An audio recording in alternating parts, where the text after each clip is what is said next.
Hey, what's going on, everybody? Hey, good morning. Good morning. We got Charlie from Reagan Renee Royal Pythons in the house today. Look, sometimes life gets weird. I have a meeting in the ungodly hour local time of 7 a.m. In 28 minutes, and we can't just cut the show short. So we called in a little bit of backup. We got the Philly Jersey connection here. I don't know if they're. I don't even know what that means, if that's a good thing or a bad thing. Maybe they like each other. Maybe they don't like each other. Either way, the show will be good. We got well, is it South Jersey or is it where I'm from? Yeah, exactly. Where I'm from in Jersey, it very much is like an extension of Philly. So yeah, I'm in the Philly suburbs, they call it. Are you an Eagles fan or no? Of course. Yes. Question. Okay, so that's a good kind. How about the Eagles? I mean, the Commanders, first place. Come on. Very nice. Where's the Jersey line of demarcation? Like, where's the Jersey version of the Mason-Dixon line? Where's the good part stop and end for you guys? For the size of the state, it will blow your mind. We have a South, Central, and a North Jersey. So yeah. What exits on the pike? It's the Jersey Pike, right? Everything's defined by the pike. Is that right? Yeah, South cutoff's probably around 5. If I had to guess, and then you start to get the Central Jersey, and then I don't know after that. That's all foreign territory to me. I don't go up there. Mountain people or city people up there. That's all there are. They don't like me, and I don't mind them, but I stay away because they don't like me. I might as well be from West Virginia to people from North Jersey, so they just. I have no experience really other than last summer, the summer of 2023. I slept at a truck stop in Cherry Hill, matter of fact, and neither you nor Kai came to have a beer with me at the truck stop. So I slept in the back of the Tacoma overnight on the way to Boston, headed on to Boston the next day. I had to pick up my family at Logan Airport after that on the road trip up. It's not an enticing invitation, though, Adam, to be honest. Meet me at a truck stop in Jersey. It's like a Springsteen song. Yeah, let's have a beer at a truck stop. My wife, so the true story is my wife was like, how well do you actually know this guy? You're going to go meet at a truck stop. It was a terrible. What if I ever need one of your kidneys one day? Like, what are we going to do? We'll be down to one. You can't just go slinging these kidneys around. No, I didn't know how the hierarchy of truck stops worked either, which is a whole weird other world. But I think I do remember. That was a TA or a TNA truck stop. They're like the Motel 6s of truck stops. You don't want to go there. You see a lot of weird stuff after hours there. You're like, oh, those stereotypes are true. Where you want to look more in your Flying J territory. That's a little bit better. Or the Loves. Those now you're getting where you want to be. Those are upscale. I mean, those are for the rich guys. Yeah, that first night at the TA. Granted, I never slept at a truck stop before. I never slept in the back of my truck because I'm in a pickup. I'm not even in a real truck. It's just a Toyota pickup truck that I was sleeping in because I didn't want to pay for a hotel because I just needed to get to Boston to pick up my family for the rest of the road trip. So anyway, yeah, that's all I know. So was that South? Was that where the mountain people are? No, that's where you live. That's South Jersey, Charlie. Yeah, it's flat and pines down here. Okay. I'm trying to join the chat. Sorry. There we go. There we go. So, well, Joe, what have you been up to, man? Yeah, I had a good week. I had my last class for teaching religion. I know I've brought this up before, but something happened last night. So this is my one thing for this week. Something happened last night, which is I do like a pub trivia for a final review. And so I ask a bunch of questions, and it's like going to a trivia at a pub. And I have these songs that indicate certain things, like the answer to the question. Related to the question. Yeah. Oh, so you do the timely, if you're talking about World War II, you might play It's the End of the World by so R.E.M. one of the questions was like, who wrote most of the New Testament, which is Paul. So I played a Paul Simon song. Okay. No one knew who Paul Simon was. I thought you were going to say nobody knew who the Apostle Paul was, and I was going to be like, well, in day-to-day life, I get it, but I don't know how well the class is going for you, Joe. Okay. No, I am a good teacher. I know. Well, that's why I was surprised. Okay, good. So they got Paul, so they didn't know Paul Simon whatsoever. So I have, it's completely outdated. All of my songs are completely outdated. And but I don't that's the thing. Like, I don't think Paul should be outdated. I don't think Madonna should. I played a Madonna song even, and they were like, I've never even heard of this person. and so there's a question in my mind, like when I was a kid, when I was in high school, because I have a lot of dual enrollment students. When I was in high school, I knew the music that came before me.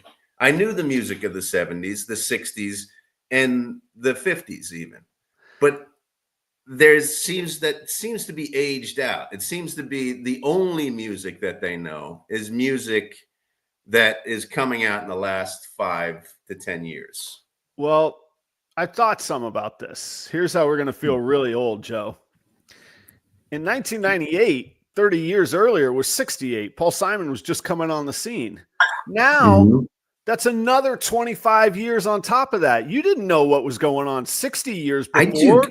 You weren't humming Harmonious Monk tunes down the hallways in, your sophomore year. I still had an idea of who Thelonious Monk was. I still had an idea of who Robert Johnson was. I still had this idea. It doesn't even. Were you going to get it on a New Testament hint after about him going down to the crossroads? See how I tied that all together? Yeah. I don't know, man. I'm with you though. Paul Simon should not be forgotten. Voice of God, right? Yeah. So I don't know. What do you think, Charlie? I mean, is that something that is am I just thinking that this, that moving into this new generation, there doesn't seem to be a knowledge of generations before us, or am I just being like an old guy who's like, you should know these things because I think that they're important? No, there's two ways to look at it. One, I agree with you. So growing up, I'll say maybe not Aerosmith, maybe Genesis or something is like a little before my time, so to speak. But I knew who they were, even like the original Sabbath stuff. We knew who they were, and we were into that. But the other way to think about it, though, is the comparison of how far back is Paul Simon's heyday, and then think of when we were maybe 20. What's comparable to that? And it might surprise you. And what I mean is sometimes you take the memes or the reels. It's like, hey, insert song from 2005 is now as old as like X Sinatra song was when you were a kid that your grandmother listened to in the car, that you were like, this stuff is old. Holy smokes. So we are you're talking about golden oldies at this point now. You're talking about like an AM channel music, I think. So maybe that's it. Maybe I'm like, these damn kids don't know a damn thing about music. I know about music. I'm a fan of Paul Simon. Yeah. I bet the musician kids would surprise you. I bet you they would know, but I think your general public probably not. So that's what I had on my mind this week. That's my one observation, and I wanted to share it with you. But okay, so what's the alternative though? So Elias says, you could put on some Paul Wall or Sean Paul for the, I don't know who those people are. No, I know, but then you could go like full Michael from The Office and learn a few, I don't know, what do you call them? A few, rhymes. And then you could go to class that. So you could either be the really unhip old dude, or you could be the angry old dude that you're leaning towards. So you could actually explain. Well, you could actually explain that to the class, but yeah, be like, look, I'm doing you a favor because what am I going to come in here and hum some Jelly Roll or something? I don't know, whoever the hell this guy, whatever, I don't know what. Yeah, I don't want to be like sometimes. So sometimes I choose a song that they would know, because Aiden has introduced me to some artists. So sometimes I'll play like a Kendrick Lamar song, and I really like it. But I'm a big old man, and then I start to bob my head to Kendrick Lamar, and I hear little giggles. Oh, he listens to Kendrick Lamar or whatever. And I don't want to be that guy either. No, yeah. I'd rather be the guy that knows what he's talking about, that people roll their eyes at, rather than the guy faking what I'm not actually familiar with, that they laugh at. Yeah. Yeah. And it's a lose-lose, right? Yeah. I don't know. I'm not really too sure how to go. Luckily, it's the last class. I'm not going to do it again. It's a little, but it's just, but I go into this class and I go, this is going to be great. You're going to get all the answers because I'm giving you hints, and it doesn't go anywhere. And usually they're just frustrated and they're like, these songs don't help us get the answers. You're like, but they're going to help you in life. Just sit back and listen. You're going to be, you don't know, you don't see it, but they're going to help you in life. Right. So I learned this week, Joe, and Charlie, and I think we're all similar age. I got old somewhere, man, and not mentally old, not socially old. People are going to wonder what I'm talking about here. So I have my rodent room adjacent to my garage. And then in my garage, I see evidence of rodents. And I'm like, oh no, have my ASFs escaped and infiltrated the regular garage. This is a problem. This is a problem on many levels. And so I set a trap. Bam, I get it. Not an ASF, just a local, I don't know, whatever kind of, I'm not a mouse guy, whatever these little mice are. Fine. I have our yard, and then we have one of these natural garden things like butterfly. Basically, it's an easy way for me to say I have a garden and I don't do anything for it. It's just overgrown crap back there. So I wing it into the back. No problem. Reset it. Next day, bam, get another one. Wing it into the back. Yesterday comes. We have started the season of a little bit of snow, a little bit of rain, a little bit of ice. It's right around 33 degrees. Step out on my deck with this dead little thing from the trap. Full on slip, fall. I'm tumbling. I'm like, all right, I'm going down. I try to catch myself. I'm sliding again. This is on the stairs going down the deck. I bang my knee like an old man. And I go into okay, I don't want my face to land on the ground now first. So I'm going to tuck and roll kind of thing. And I roll and it hurts. And I'm laying there on the cold, wet ground, staring at the sky with a dead little mouse next to me. And it occurs to me how pitiful this whole thing is, that I'm laying there and it gotta hurt. And your body just gets really jarred, and you're like, oh, that didn't feel that way. I could have taken that 10 years ago. I was like, oh my God. Yeah, that's a week recovery now. 10 years ago, you'd have rolled over, laughed with your friends, had another drink, and gone to Denny's. Yeah, 10 in the morning, this happening. And all these thoughts, I'm always so concerned that my neighbors are looking at what I'm doing. This time of year, all the leaves are off the trees. So I'm they probably wonder why I'm walking into the rodent shed 3 times a day, or what these crates of crates that I pull out of there are, And I remember laying there being like, yeah, where are these spying neighbors now to help me get up? And then I also, for a minute, I had hoped that I caught it on the Ring camera. I was like, well, this will be a hella good content. I didn't even get it on the Ring camera. All I got is I just have a busted knee to show for it. So I got up and threw the mouse, and I was like, you know what? 3, 3 is good. I'm not setting this trap anymore. Maybe they won. I don't know. Yeah, you got to get something like that on film. You got to get. Come on. For sure. My ring camera in my driveway and where my trash cans are, which are constantly like fox, raccoon, all kinds of stuff. My ring camera has made me infinitely more brave. I am much less likely to screech and run when because I know that people might, like my wife, might see it and make fun of me relentlessly. So yeah. Well, we have this. For my wife loves bird watching, which is, I think that's another sign that we're getting old. But she loves it. But they make like ring cameras for your bird feeder, so you can watch the bird like face to face eat the little thing. And I definitely was right in front of that too. And I was like, oh, I'm going to hear this for days.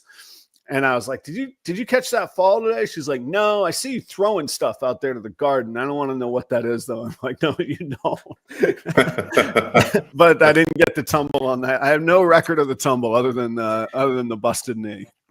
You mentioned something, which is interesting. You think bird watching is a sign of aging? Hell yeah. Who has the time? Who has the patience when they're young to sit there and watch a chickadee? This is definitely a sign of getting old. Because just a few weeks ago, I saw a bird flying in the yard, and I was like, wow, that is incredible. And that was like the first time I was really like kind of mesmerized by a bird. Yeah. And I'm like, I refuse to get it. I refuse to be intrigued by birds. They're wonderful. Now, give me an eagle or an owl or a falcon. I'll take a look at it. A magpie coming through the yard? No, thank you. A sign of aging is you go to the doctor. That's one of the questions the doctor asks. Have you been entranced by a bird lately? It's time to get your colon checked out. If you're watching birds, you need you need the old poke. Let's schedule man. Instead of eye test chart, it's like finches and stuff. Right, yeah. What is that? Yeah. Oh, is that a golden finch? Yeah, right over here. Or and you're like, time to start drinking that stuff to clear you out because we got a date. Way. Here's your, like the dentist gives you a toothbrush. He's giving you prune juice and things on the way out. I'm just mesmerized by this bird poster. Makes a note. Okay. I'm out. I got to get to a meeting. I'm leaving on a high note. I've done my job here. Yeah. Wait. So you have to go. You got to go. Yeah, I got to roll here in just a few minutes. I have that client in North Carolina, and we have a call with somebody in Pakistan, and that's how it all works. That the timing works right now. So, guys, I got to thank Charlie at Reagan Renee Royal Pythons for swooping in to save the day for me, because this is just one of those things. I got to keep that job and keep that client happy. So Joe and Charlie will take you through all the different ways and the crazy ways. And Joe, in this industry, we do some dumb stuff to set ourselves apart from the crowd. You know what I mean? No, you don't. Yeah, I got questions. Yeah, well, Charlie's going to fill you in because I've thought of all the ways of the short list real quick. We've had dad joke face-offs. This is what we do to try and win the audience in the ball python world. He is now participating in something called 15 Minutes of Lame. And this is a year-long commitment and sort of a lifestyle brand, I think. You can find out about that. I think you said something about skateboarding with a tripod through your neighborhood, Charlie. I'm not sure. Something along those lines. And I tell stories of somersaulting backwards downstairs with dead rodents that I want to fling into a garden. That's, so there's many ways to differentiate ourselves in this industry. All right. Well, I got questions. You have a good meeting, man. I appreciate it. Yeah, I'll catch up with you guys. All joking aside, thanks for bailing me out. My real notes of my one thing were hell of a good community that I can make a couple calls to keep the show going, and everything gets taken care of. So thanks, guys. I appreciate it. All right. Yeah, all right. Al. We'll see you later. Have fun. I'll be watching. I'm going to replay you here in about 40 minutes after the meeting. Oh my gosh. I feel like it's going to be a test. This is a test. It's a performance evaluation. That's right. Yeah, this will go down on your permanent record. All right, have fun, guys. I really do have to run. Joe, you got how to end it and all that good stuff. Figure it out. Yeah. If maybe not, just keep it going. Eventually, people will leave. Screen button over there. We'll figure it out. I didn't know if you had the button. I figured you could read the big red button. Yes. All right. Goodbye. I'm out. See you guys. Let's see. Charlie, do you have a one thing? Did you get set? I have a one thing. My one thing is probably what Adam was just talking about. It's been the all-consuming thing for me this week is campaigning, so to speak, in this 15 minutes of lame contest, where basically we endeavor to prove that you or your business is the most up and coming. I guess it's not just ball python. I guess reptile industry business. The new, best new breeder is kind of how some people are summarizing it. I don't know if that's fair, but by somehow proving you're the lamest at the same time. So it's so okay. So let's give a background here. So who's doing this contest? Let's make sure we shout out. Yeah. Chris Eaton, Snakes and the Fat Man is what the channel was formerly called. The show that he does it on is still, I think, referred to as Snakes and the Fat Man, but it is the Fat Man Network now, Fat Man Nation Network. I'm sorry. And they, I in the comments too. They are. And Chris is a regular. Chris is a regular chatter here on the on our show. So that's great. And and I love I've said this before. I love the name. I mean, referring back to the great Joe Penny in Jake and the Fat Man, Snakes and the Fat Man, fantastic. Right. Yep. So yeah, he's got a couple of different shows that run on his channel now. So it's converted over to the Fat Man Nation Network. So I'm going to paraphrase, and I hope I do it justice and I get it right. But the kind of background on the contest is I believe he started it more as almost as a joke at first, because we do have a lot of yahoos, and we're all crazy a little bit. And Adam touches on this sometimes too, for thinking we're going to develop a snake business that's going to sell, or gecko business or whatever, that's going to somehow be successful and pay the bills. I'm picking that up. That you got a lot of crazy. It takes a little bit of insanity, I think. And so I think he was bringing some people on who thought they were going to get rich quick. And the idea was he was going to kind of ask some questions and maybe almost poke fun at it. And then I think he says that it turned at some point to where he was getting some people who actually sounded like they had a plan and sounded like they might actually have their stuff together, so to speak. So then it evolved into something a little bit different where, he does it annually now. He gets, I think I'm never sure on the number. I think maybe it's like one a month or so of the shows that run, and he has a 15-minute guest on. It's a couple minutes of like interview, and then a real like quick fire question section at the end, where he lets them kind of highlight their brand. So you've been on at a certain point already this year, right? Yep. Okay. Yes. And then and when were you on? Man, back in it was early in the year, sometime in the spring, probably. I don't remember the exact month. It all runs together now. Gotcha. Oh, it's two per month. There you go. All right, so you got some correction in the awesome. Okay. Whoa, that's a so Now you get a pretty sizable pool. Yeah, and then you get to crunch time at the end of the year, actually, where there we go, 1st and 15th, where from November, roughly mid-November, I think it was the 16th, it landed on this year, to Christmas. You really hit the campaigning hard. That's when they open up the public vote. So everybody gets out there. A while. This has been everybody in the community really knows this now. Yeah, it's to a point. I think it's pretty big. There's some Chris is a what's the word I'm looking for? At times a little bit of a polarizing figure. So there's some mixed, and he did a video recently. He did a video, and he I think owns that. So I don't think he'll be upset to hear me say it, but he did a video recently actually firing back at that exact dynamic a little bit. Who is he to do it? Who are some of the previous winners? And to be fair, and what's part of what he touches on in the video he just did recently is most of the winners have really gone on to do fairly well since the show, and the most recent one is still time. So so some of them are pretty well recognized names now. Yeah. And that piques your interest in doing this and getting involved, right? Is that the reason? It does, yeah. Yeah.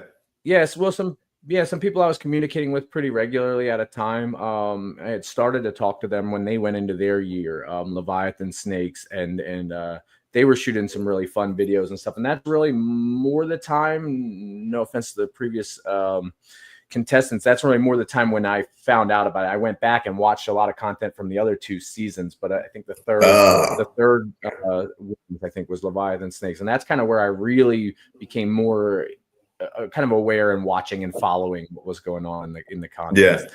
And so, yeah, it was, everybody really gets out and you're trying to get that public vote up.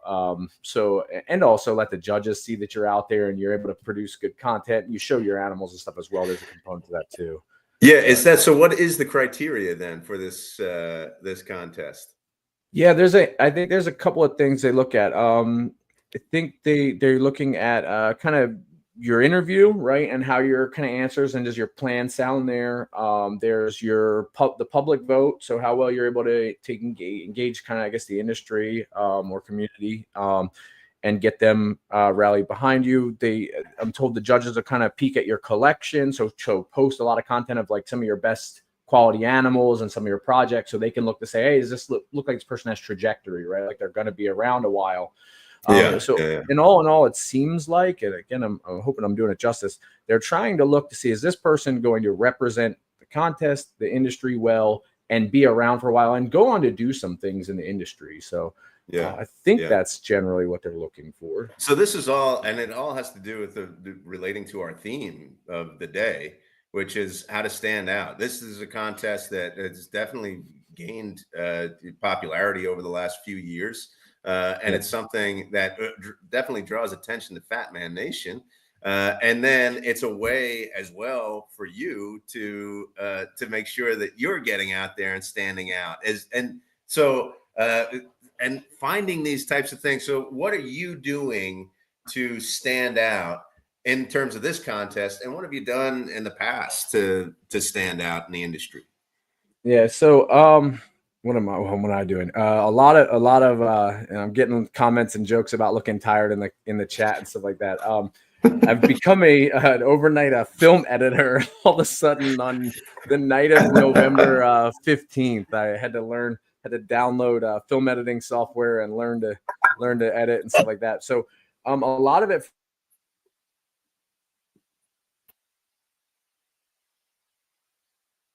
I don't know. You froze up. There was a freezing up. I'm back. It looks like my internet cut off for a second there. Yeah. All right. So my typical strategy. So, but I'm going to back up a step. My typical strategy is consistency, good customer service, just really just being on top of the details, and letting that come through. So, this is a little bit of a step out for me in you're really now trying to do things to gain attention, and some of it is by somewhat extreme means and by joking around and clowning around, which I'm decent at in my personal life, like joking and messing with people and stuff like that, but it's not something I've done on the business side, and I've made it a point not to try to keep some of the personal life and stuff private. My daughter Reagan, who has snuck down here and is bumping me and stuff on the side. She's been on some content before. Adam talked about dad jokes. So she's been on some content before we joke, but I don't talk much about personal stuff, politics, opinions. I keep it really strictly business. Now I'm having to really come out of the shell and like show a little glimpse of like who we are, which I think is really great. Actually, I think marketing friends, shout out again to the group Leviathan I talked about earlier, would tell me you do need to tell your story to some degree and humanize yourself a little bit as a brand, right? So to connect with people. So it's helping me do that actually. That's an interesting concept, right? Because especially in an industry like this, is like there's something about personalities that really matter. I think, I like that guy or I like that woman, and so I want to be involved with that. Whereas maybe other industries, you just like, I just want the good service. I want the good product, and that's it. So, and so it's interesting. So tell me a little bit more about you. Like, how did you get involved in this? How long have you been around? What have you been doing? Like, where do you come? Obviously you're from Jersey, right? Are you from Jersey originally? I am. Yeah, I'm from Jersey originally. I got about a 7-year sabbatical where I moved down to the South, and now that I come back to Jersey, I sometimes still get made fun of for having slowed down my how fast I talk. And but yeah, for the most part, I'm from New Jersey most of my life. How did I get into this? From South Jersey? South Jersey. Yep, South and Jersey. Where in the South did you go? Where in the South did you go? Yeah, I lived in Virginia and North Carolina for about half and half of that 7-year stretch. Where in Virginia did you live? Oh, right in the Norfolk, Virginia area, Virginia Beach, which is not really easy to call the South, I guess. It's still very Northeast-like. But where I lived in North Carolina was a little different. That was a little more. It's funny. Here's another thing from like outsiders of the industry. You go, I have this opinion, and maybe it's definitely wrong, and I don't want to speak for everybody who's not a reptile person, even though I've been put in that position. There's this sense that reptile people are really kind of Southern people. Is that completely just wrong? My internet is killing me this morning. I missed a small bit. Let me throw it to the chat. There's this impression that reptile people are predominantly Southern. Is that completely wrong or not? That's strange. I probably blame Florida for that. Kidding, Florida people. There's a ton of Florida people in the reptile industry, so I probably just got myself in a lot of trouble. But no, I think that is wrong, actually. I maybe understand why. And maybe I'm trying to think back to, because it's been a couple of years now, if I lost that perception with time, if I had it at one point myself. But I think that that's certainly not true. There's a substantial amount all over. I'd say I ship a lot more to, say, California. I do a lot of shipping to, and Ohio is another big one I ship to a lot. Sometimes the Virginia area. So I'm not actually, there's not that many people in the South that I really have even interacted with. That's funny. There's a handful that I can think of, but no, I think it's pretty well distributed. I mean, there's a good pocket around the Atlanta area. Down in Georgia, there's a pretty significant amount now that I think about it. But like, I kind of knew that was a stereotype that was wrong, but it's interesting to hear it and quantified in terms of, you know, where you're selling and who you're selling to. It sounds like it's mostly in the North, but that could be where you're positioned, right? Yeah. There's a ton of Florida too that I do ship to. Florida and Texas. There's a lot of Texas breeders. So, but no, I mean, big shows happens in like the Chicago area, right? Adam's talked about Tinley Park up there. Yeah, right. Yeah. Now, do you go out to Tinley? I've not actually made it out to a Tinley yet. Oh yeah, back in. You're getting some getting ready for the day. On YouTube, so bad. Yeah, we're getting ready for school back here. So when did you? It's pretty diverse. Yeah, when did you get? So you go to when you're younger, you go to the South. You come back to Jersey. You grow up a little bit. What's the? What did you do before you did this? Or is this your only thing, or are you more like Adam, where you're kind of diversifying so many different things? Holy smokes! I've been a Marine, a brewer, a scientist. Okay. I've done a couple of different things before this, so I've bounced around quite a bit, and currently still hold a day job that's in the manufacturing industry on the operations side. So I make. So that's been kind of ever since getting out of the military. That's been kind of a theme with that I've been in, at least in production of something, and I still relate that over to even to this. I'm still have a pipeline where I'm producing, right? So I still have to have different timelines in order and stuff. So yeah, that's one of the things. That's one of the things that I find really interesting about Adam's trajectory as well. And what I'm finding out and learning about other people in the community is this, they've done so many different things, and they bring that stuff into what they're doing with their snakes and the products that they're trying to make there. Like, if you could say there was like one thing that has carried over from your past life, let's say, to this life, what would it be?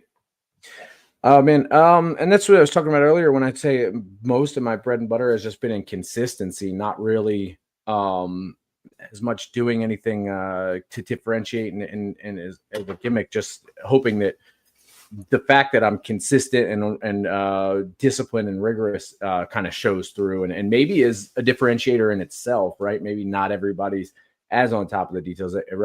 Most, not most, but many are. But the biggest thing that probably is translated is the systems, right? I mean, I have Husbandry.pro, one of the sponsors. I use that. It's very familiar to me from like an ERP system from working in manufacturing. I'm scanning things and keeping inventory of rodents and, tracking things that come in and out with that. And then just, again, like I said, just the rigor of saying, okay, I'm tired. I really want to go to bed, but I'm going to force myself to stay up and ultrasound tonight. I'm going to push through these different things. That kind of push through probably goes back to even to the military and stuff like that, or working again in manufacturing on the operation side. I've worked a lot of 24/7 operations. So tired isn't always an option. So right. So how long have you been doing this? I think we're around the 5 year mark, probably, if I had to guess right now. I'm trying to think back. They're probably about approaching 5 years in all in reptiles, probably about 3 to 4 as a business. So so it was pre-pandemic. You weren't like a pandemic. I'm getting into this because of because we're locked in or whatever. We slid right into the pandemic. So we grabbed 2 pet snakes kind of pre-pandemic, and that probably set us up for failure as we went into the pandemic, to where now we had an interest and we had become aware of a lot of the YouTube channels and things like that, which plays into our backstory a little bit. Right in time for the pandemic to hit, and then be like, well, now we know enough about this to be dangerous, and we're home with a lot of time. And I still work great manufacturing, but it certainly was different. There certainly were more work from home days and things like that. So yeah, sure. Do you so what are some of the things that that you have seen in the industry in that 5 years that make people stand out? What are there? Is it gimmicks? Does that what gets people's attention, or is it something else, or is it this? Is it the branding? Is it the look? What do you think it is? I don't know. I think, and I'm biased, right? Like I've talked a ton about like consistency and discipline and things like that, right? So we tend to look for things that reinforce what we want to believe. So when I think of it, when it comes to mind, the people that I see that are still out there are somewhat intense. They're, have been, especially the ones that I can think of that are successful, they've been just after it through up and down. If they're a YouTuber, they're consistent on YouTube every day. Adam being an example, right? Adam's a lot of success through pure perseverance, right? And I don't think he'll be offended to hear me say that. And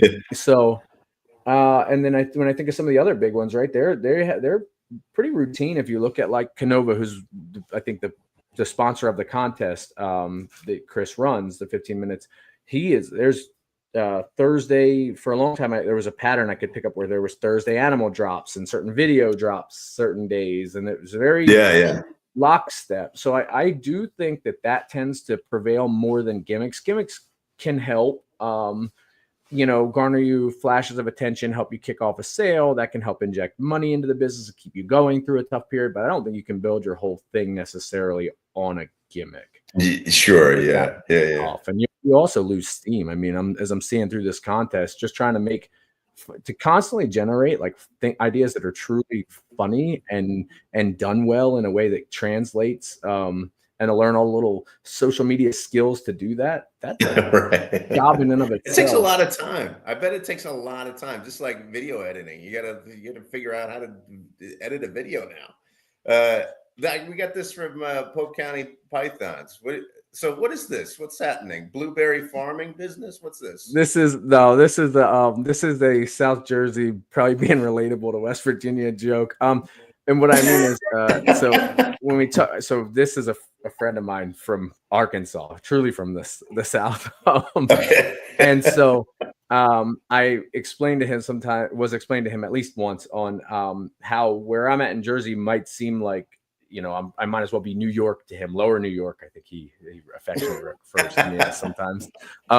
Like I said at the beginning, I'm practically West Virginia as far as people from like Orange and outside New York City are concerned. They're like, I'm just another hillbilly. So, and to reinforce that point, my grandparents did have a blueberry farm as a kid. So, okay, got you.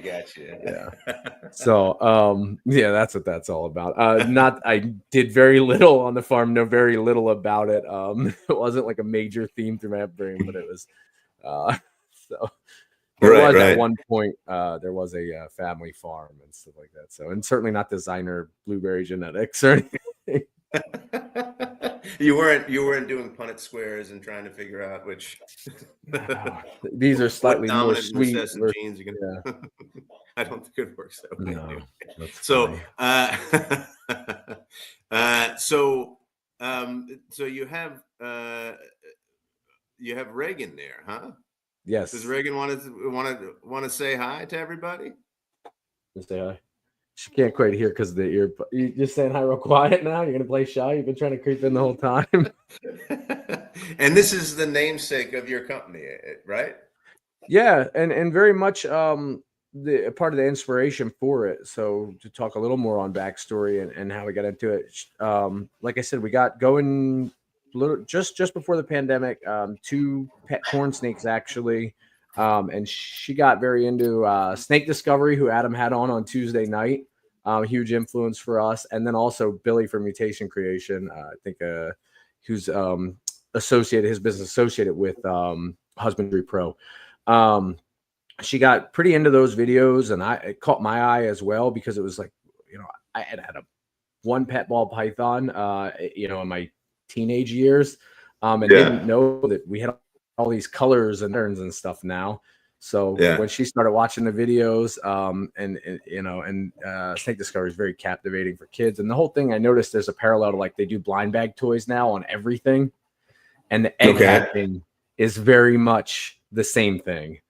Right? You don't know what's going to be in the egg. And then, I got a, banana clown pied and like, oh, this is cool. This is rare, right? So, and you have like rare and not so rare. So it plays into the whole same thing with like trading cards and packs that we used to do and stuff too, right? So she was watching. Wow, I never heard it described that way. That's something that's very relatable because I remember getting packs of ball cards when I was a kid. That's a great way to kind of explain it to people. This is, I mean, I'm sure there's a whole system and process, right? Where you go, I'm going to pair these two and we're going to see, and we're going to, because I know that they have recessive and dominant, and we're going to put all that stuff that I don't have the brain for. And then, but when they hatch, it's kind of like, okay, let's see. There could be a possibility that there's something really special here. Yeah. You might get a Mickey Mouse card. The best, in most cases, the best you can do is increase your odds of getting that rare player that you were hoping to get, or that rare Pokemon card, your Charizard you're trying to get. So it very much explains, I think, the way people get into the addiction of it, right? Yeah, Hatchimables, that's a good one too. I see in the chat. So so she was the first one to say we should breed snakes and hatch snakes, and I was like, oh yeah, I guess we could. And so then I start looking at the genetics and how you get it. And one of the easiest ways to see some of the genetic interactions was you can go to Morph Market and search it, because you can see if other people have listed it, what it looks like. They also at one point incorporated a calculator where you could plug genetics of the parents in and see kind of your odds and different results you could get. And so then you go down a rabbit hole, and everybody that's doing the snake things in the chat's going to be familiar with this rabbit hole of, you're like, if I pair this to this, I could get this, or I could make this. And then some of it too is why I said it's kind of slid right into the pandemic. There was a huge boom in the industry in all the other people that rushed in, and the price goes way up, right? With the demand. So that made it really attractive as somebody who knew enough to be dangerous coming right into that period, then to see the price go off. So you're sitting there playing with pairings, and then you're going, that's $10,000. It's 1 in 4 odds they hit it. I'd take that any day.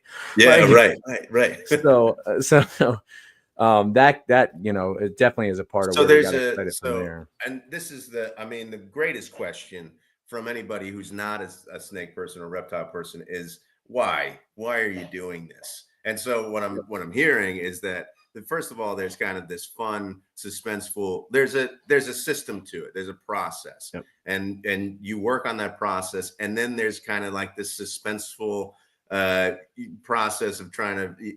Did you get what you really wanted out of it? That's number one, and then number two is it can be really, really profitable. It can be really profitable. Yep. There's a third layer for me that again ties back to why we chose to run with Reagan's name as the business. Well, there's actually two reasons for that. One, that there were a couple of businesses that were run on names and they almost made a name as a brand. And then I thought back to like, there's a lot of brands like that, Armani, Gucci, things like that, right? Their names.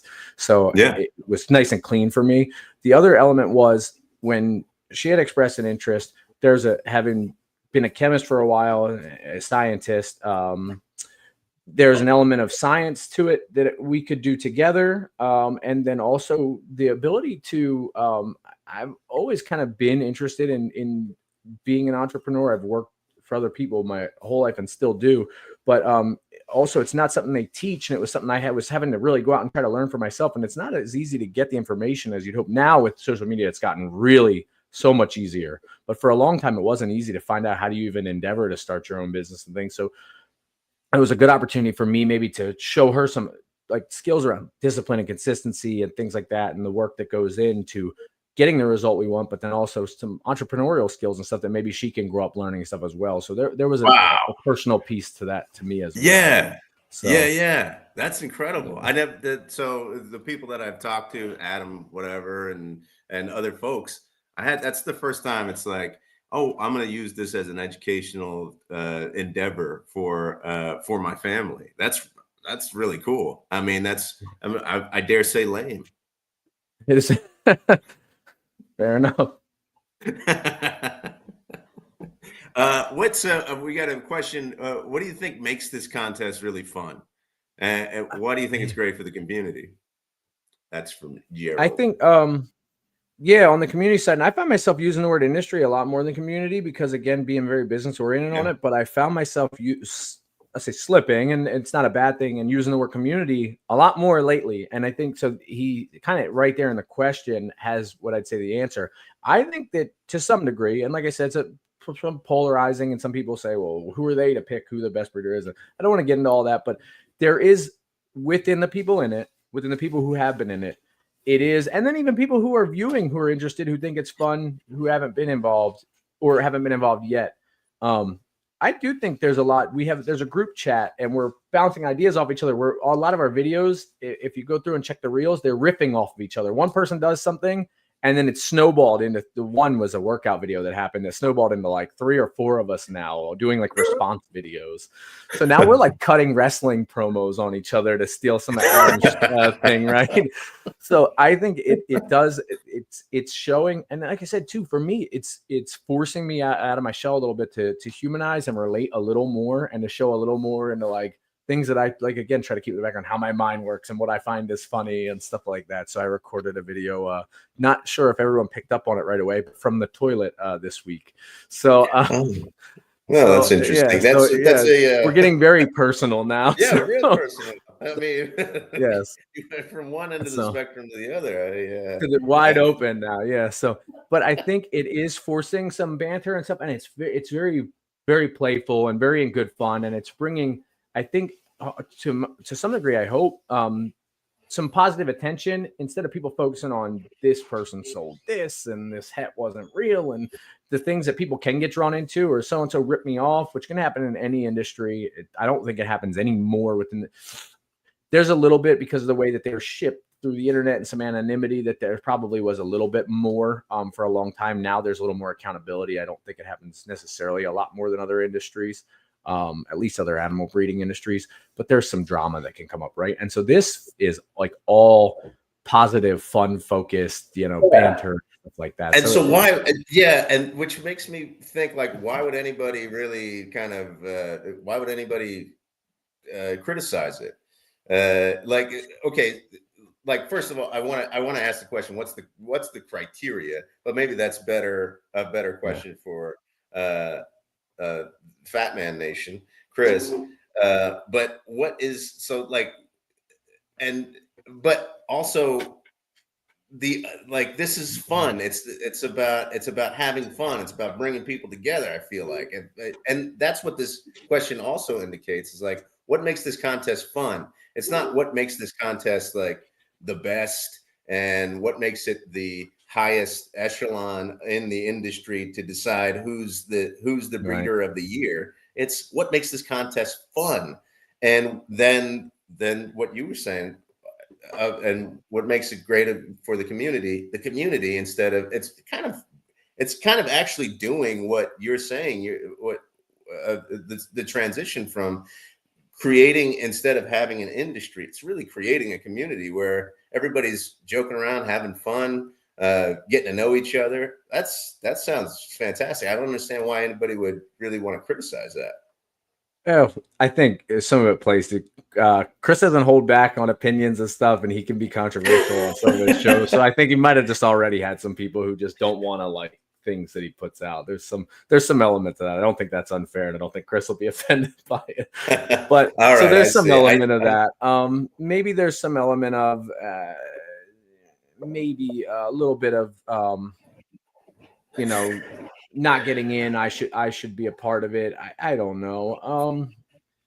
I think there's only so many people you can have in a season before it becomes overcrowded and before you water down the brand and the level of content too. So I think not everybody can get in every year. And I don't know that that's a huge part of it, but I mean, it's exposing 21 breeders a year, giving exposure to 21 breeders a year, which is great. I mean, instead of having these, when you think of industries becoming monopolizing, and I've heard that there are a few huge breeders in the industry, but being able to showcase more breeders is going to be great for everybody, because you're not just going to the one breeder anymore who that you can get maybe a good product, maybe good service from. You're being exposed to so many different types of, and all of that diversity is in the industry is better for the industry. There's new stuff. There's more stuff that can happen, and that is completely different from what you're constantly getting from 1, 2, 3, 4 huge breeders. Yeah, I have a significant amount of people who had nothing to do with reptiles that are now watching reptile related reels and things like that, right? That's great. Because I'm out there trying to get them to vote, right? So, and I'm like, check out this funny thing that me and her did over the weekend. And to what Adam was talking about, we were going down the street in the neighborhood with a tripod, and we're shooting different angles. We're putting it on park benches and stuff to get angles from above and to become like a film director now. So now all these, people from her school are involved now. Good timing. We had just done a science class at her school recently on genetics, where I went in and brought some of the snakes in and stuff. So that was pretty cool. That's really cool. That's an angle. So I'm hearing that's an angle of your brand, man. That is a really cool aspect of your brand. Yeah, that's not a part. I did that because it went right into what they were talking about in her class. And at like back to school night, her teacher showed a topic, one of the science topics this year. And I said, hey, we do that. And she also mentioned right after that, hey, do you want to come in and read books? Or if you have any other kind of lesson that might fit, right after she had showed something about genetics and selective not natural selection, artificial selection. So we went in and talked about that. So there are people who have that as a big part of their model. There's people who that's their business, doing education and assemblies and things like we would go to in school, right? Not a part of what we typically do. But like I said, the timing was really cool, right? Going into the contest, because now there's a whole bunch of people, parents, teachers, and stuff also helping to vote and involved. So but I think you pitched when you went there, you were like, first, before I get into any of these snakes, I want to tell you that there's a contest that I need you to vote No, that came after Reagan pitched it to the teacher after. So she was like, I told Mrs. So-and-so to vote. And then my wife Stephanie was like, I'll text her the thing right now. Like text her the link. So now we have Reagan, man, you getting and other the she's little hustling, entrepreneur man, there. getting the publicity out there. Yeah. So why don't you, how about, can you tell us, I mean, for anybody who's watching that doesn't know this, how do you vote for, how do I go on and vote for you? Oh yeah. So glad you asked that.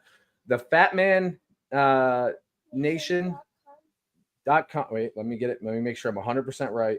I've been copying and pasting. Reagan's got it. Thefatmannation.com. Scroll about halfway down. It's going to have a little section with a little Uncle Sam wants you. It's like a woman pointing, and it says vote now. Click that. It's one click.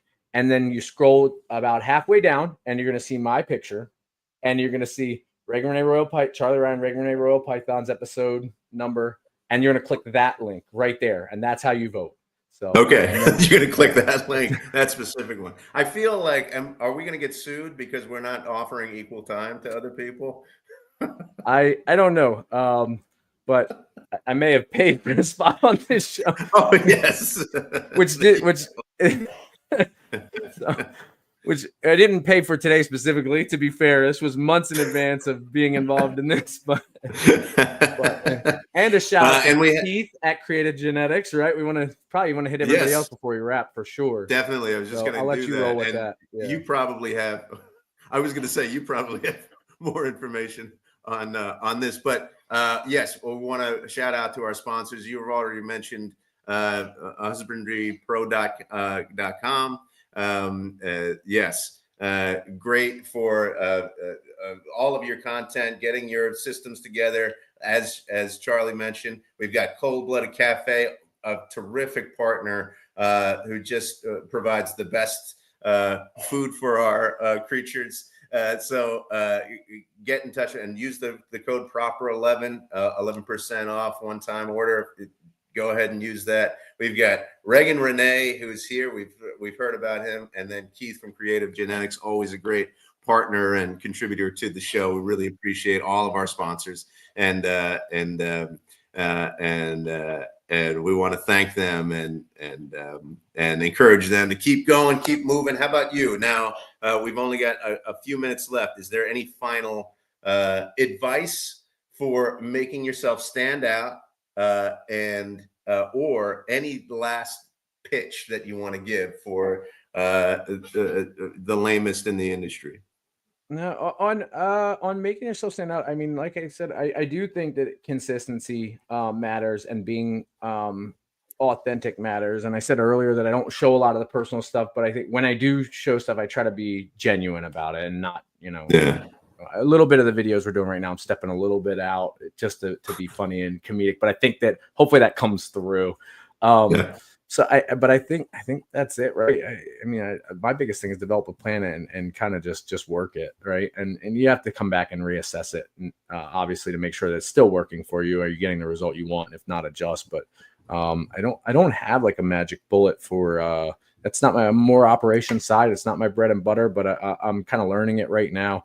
And like I said, the best I see right now is just really just be a good person, right? So treat people right, treat the customer like you're earning their business, right? And like you care. You're not just trying to get their dollar. Like you're trying to provide a good or a service that is going to do some benefit to them, even if it's entertainment, enjoyment, or if it's going to help their business. And then like I said, be consistent and genuine, and just you should appreciate this, right? Just follow that moral, ethical compass. Hopefully you have one, and I think you'll be successful. It's helped me in most endeavors, just doing kind of those three things.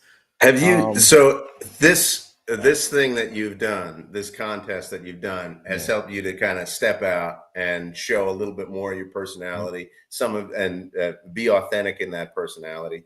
Has it proven good for you in terms of how you feel about being in the industry, number one, and has it been good for you business wise as well? Yeah, I'm both exhausted and more energized than I've been in a long time. Oh, wow. So I'm working harder, but it's also a really exciting time for me because some of the people that I see in the chat that showed up this morning, competitors of mine currently who showed up, who are saying all kinds of positive things.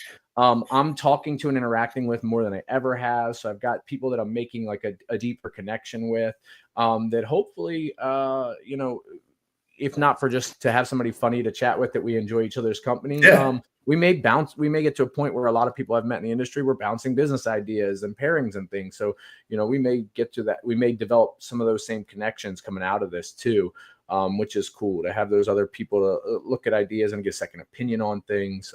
Hey, this is a situation I ran into a customer. What would you do? Those are things we'll frequently bounce across each other, me and other people I've met in it. I may be, I think, getting close to some of those connections with some of the people that are in the contest now. So it's exciting. Like we were saying earlier, I don't see people can like or not like Chris's other content. The contest in and of itself, I think, is a good thing. You're just bringing fun new energy and ideas into the industry, and like I said, new eyes in too. And face it, maybe back when it was all pet stuff and it wasn't as breeding focused as the industry is now, people were they tried to keep each other out and try to keep like their control of it. At the point where the industry is now, where there's so many genetics and we're trying to push towards new combos and stuff all the time, I don't know if everybody agree or not, but I think the industry needs to continually bring new blood in to work the way that it's working right now. It kind of has to be fed. So I think getting out in front of people and getting them excited about it is a good thing. So. Well, Charlie, I want to thank you for sitting in for Adam and his negligence this morning. And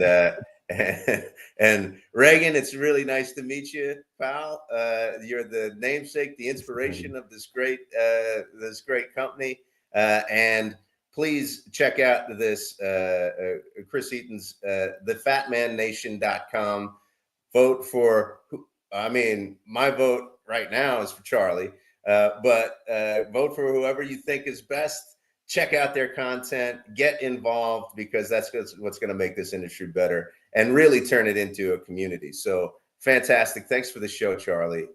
And everybody have a great weekend. I'm going to try and do this ending video. It might work. It might not work. We'll see what happens. Have a great week, everybody. Okay. Thanks so much.